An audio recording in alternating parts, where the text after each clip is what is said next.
Hello and welcome to the fifth episode of the leadership series. This episode is focusing on how to lead during crisis, whether you are an individual trying to apply individual leadership, how to lead during crisis, or an organizational leader, how to manage and lead during crisis. This is in response to the coronavirus, where we received several responses and several requests to have some episode focusing on how to lead during crisis.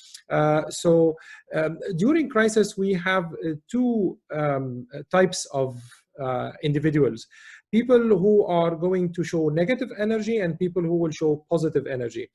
Who are they and how to deal with each one of them and how to make a choice for you and how to influence others.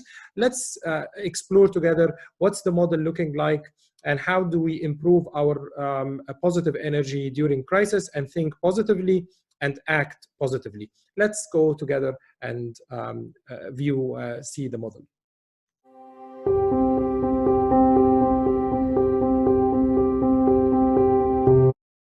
Imagine that this is where we are as human beings, and this is the area where we have full control over ourselves, over our senses. This is the area where we have control over our decisions. What does this mean? It means that we can control where we move, what we do, what we think of, and how we feel to a great extent. So this is the area where we have choices and where we can choose between option 1, option 2, option 3. This is the area of control. And Stephen Covey, in his book 7 Habits of Highly Effective People, mentioned about this area of control and how can we improve the area of control. So making actions and being proactive and making decisions. Are we in isolation? No, we are not in isolation because there are others around us, and those are people around us in our community where we interact with, we affect them, and also they affect us. So there are people around us here, and then there are interactions. They affect us, but also we affect them. And so the relationship here is mutual. There is both effects for people around us in the society. This is some sort of expectation zone because we expect them to do something for us and they expect us to do something for them. So there is sort of mutual expectation here, and it all depends on how they influence us or we influence them, and both reactions are going. Are both of us in isolation? Actually, no, because both of us are in an area that we have absolutely no control of. What is this area? It's basically we are both present in the environment, and the environment will have environmental factors. So we might think of hurricanes, storms, and all of that, volcanoes, and some natural disasters that people don't have influence on. Also, there are other larger influences, example, the technology, how the technology develops and how the 3G, 4G, 5G, and all of that technology that limited number of people have access and control over how they make decisions in.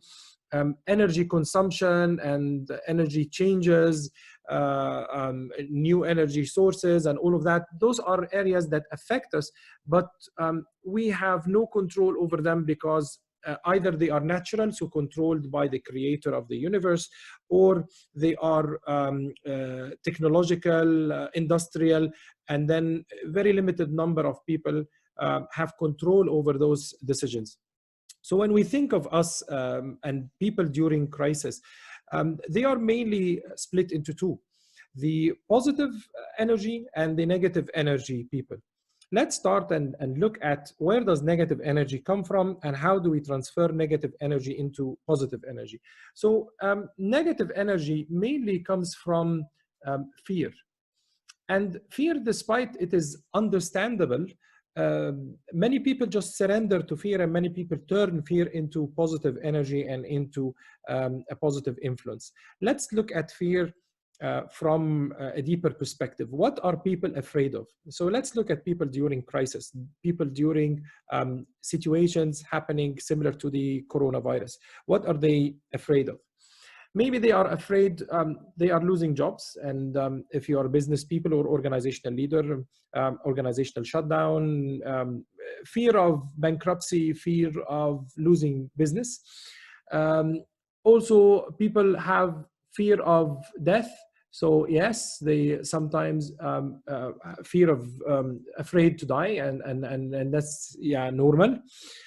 Also, fear for family. So people would have family members to take care of, and they are afraid what will happen to their kids and what will happen to their families, of course, and which is also understandable.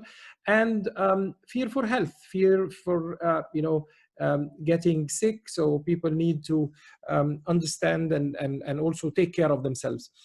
So what happens during those times and during those days is that people in general keep on reading news and keep on following media and get scared day after day. Is fear something good or it's something bad? Fear is something natural, and this is one of the things that if you're afraid, you have to know this is normal and this is understandable. Fear is something natural that is created in human beings and born. There isn't a human being who does not get scared of something. So fear is something understandable. But then surrendering to the fear, if fear doesn't change anything, then in this case, we are losing a lot, because fear is becomes the factor that is governing our actions. While fear should be an inspiration, fear shouldn't be the control over our lives. It should be an inspiration to do something. Because let's look at it from a deeper perspective, and let's handle one by one. Let's look at the fear. Let's look at why are we scared. So if I'm scared of losing jobs, let's start with this one. If I'm scared of losing job or losing money, so let me try and see if I just leave it to the environment and wait, hope that something would happen in the external environment where I have absolutely no control over it. Is this going to help? Then in this case, fear is going to be combined by waiting. And waiting doesn't help.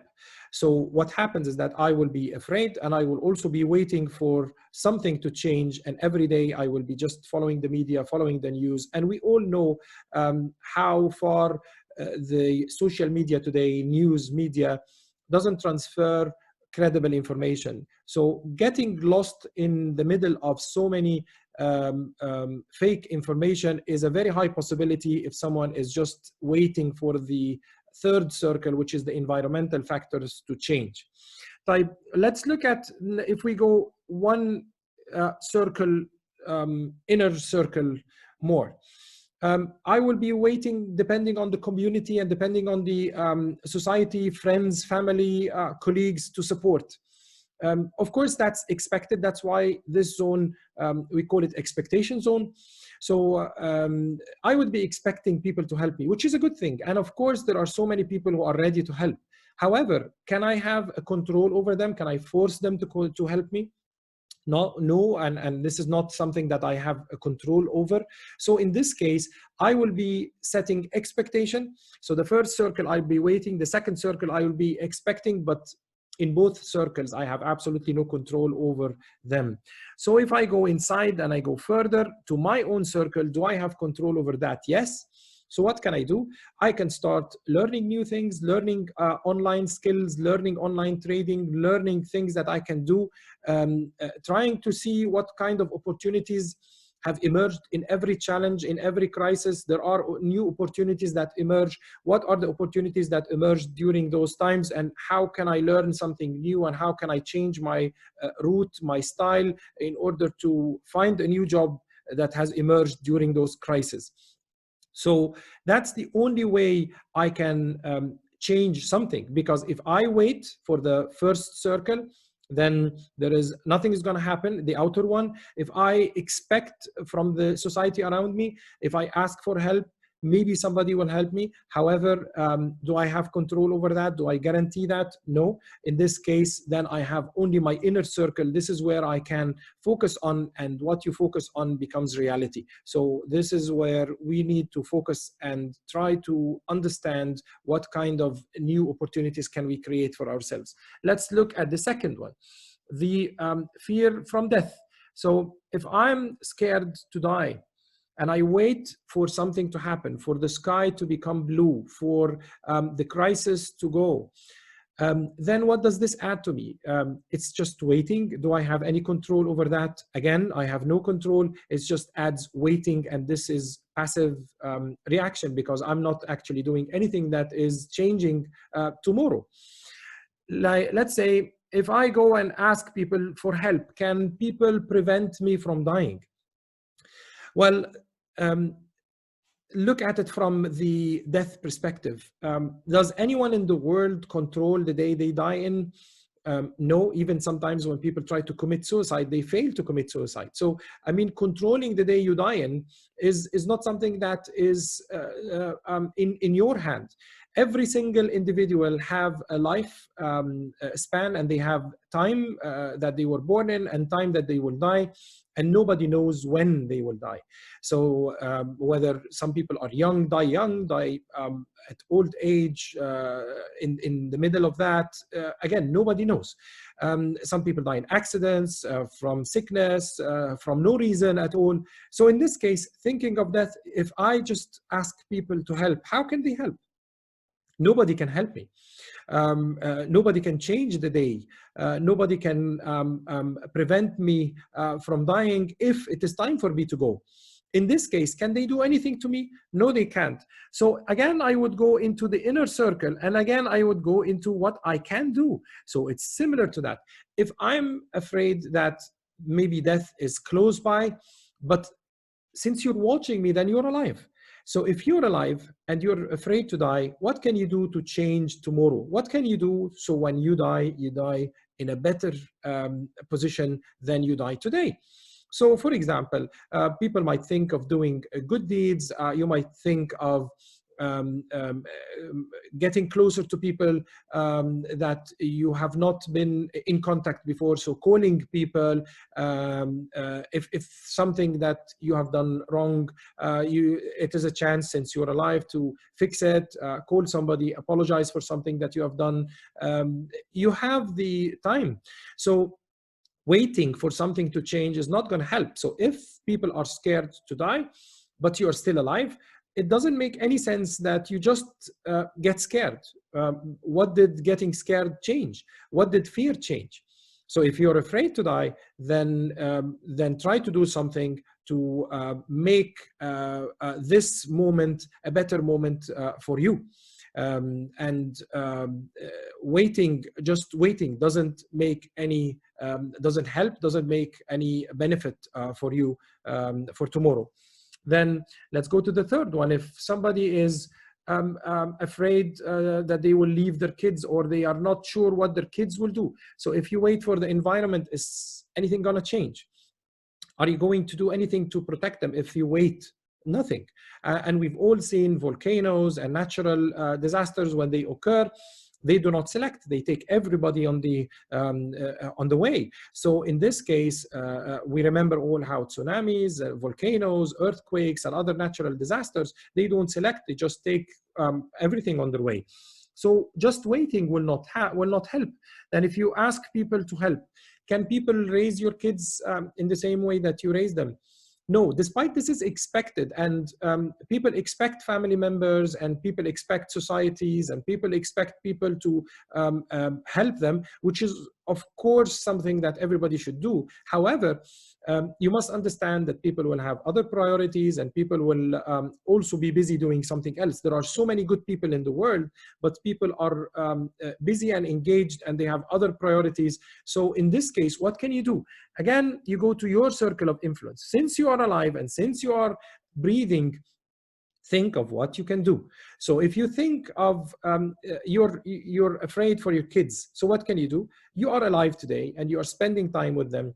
treat them how to depend, train them, and tell them how to depend on themselves, bring them up and raise them to be independent, to teach them how to select the media they are listening to. We know today that there are so many rumors and so many uncredible information being there. Teach them how to listen to credible sources of media, how to be good people for their community, how to be good people for their nations and for their countries. Teach them something positive, and teach them how to be independent, and how to make good use of the money that they have, and how to make good decisions, and all of that. Because just waiting is not going to help them. You are alive and you can change your tomorrow. Then think of the fourth one. People are afraid for their health, so they don't want to get sick, and everybody does. Nobody wants to get sick, nobody wants to be ill. Even when people think that it's time to go, everybody in the world wants to be healthy when this happens. People don't like to be sick, but can you control that? So when you look at the environment, if you just wait for the environment to change, if you wait for it, will it just go? There is a possibility, of course there is a possibility, but what about waiting? So waiting, is it positive or is it negative? Stopping and pausing can be positive if you use the time to reflect. However, just waiting for something to happen is not something that is really positive. Pausing is positive if you reflect, but waiting for something to happen is not the best use of your time. So if you wait, nothing will change. Waiting is always a passive energy. So then you go and go for the community and people around you. Will anybody help you get healthier? Of course, there is psychological support for people to get to help you feel better, there is medical support for those who donate some of the organs, like when people donate kidneys and other live organs for those who need it most. Of course, there is. But is this a common equation? Again, this is the expectation zone. So people would expect others to help them. People would expect to get a donor. People would expect to get a call for someone to make you feel better. But again, expectation zone is out of your control area. The better way is to just go again into the internal zone where you have control. So how can you take care of your health? The good thing is when crises happen, you still have options. So when we look at the virus, for example, you have options of how to protect yourself, how to stay at home and reduce your commuting in the streets, and how to make actions to reduce the possibility of you getting infected and then infecting others as well. So there are measures that the governments and the health authorities have taken all across the world. All what you need is to follow those measures and ask for credible sources, speak to doctors that you trust, speak to people that you trust, and then they will give you guidance on how to reduce your probability of getting infected and getting your health affected.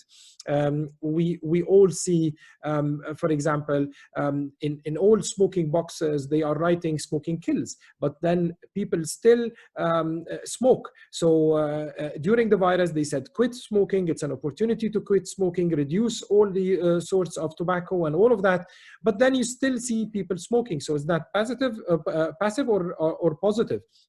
Again, this is passive, and this is just thinking that the world is going to change, but not taking an action from your side.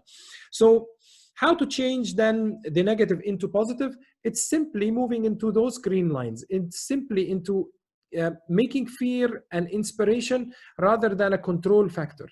If fear controls you, then you are in the negative zone, you are in the passive area, because the fear doesn't drive any benefit to you. It's just fear. It's a very bad feeling. Fear is a feeling. It's a bad feeling. But if you use fear to drive positive actions, use fear as an inspiration. When you are afraid of something, afraid to lose your job, afraid to lose money, afraid to die, get sick, afraid for your family and kids, then what can you do? Ask yourself, look at your inner circle of control and what can you do for your own self? Look at what you can change, because what you do today will affect what happens tomorrow.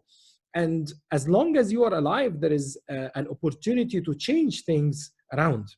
So I hope this illustration was beneficial to you when you are looking at how you can improve the way you are dealing with crisis in life.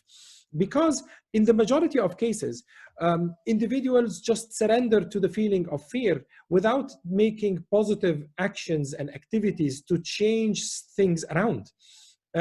Only thing that I would like to end this video with, as long as you are alive and you have air in your lungs and you are breathing, then you are having decisions and options that you can make.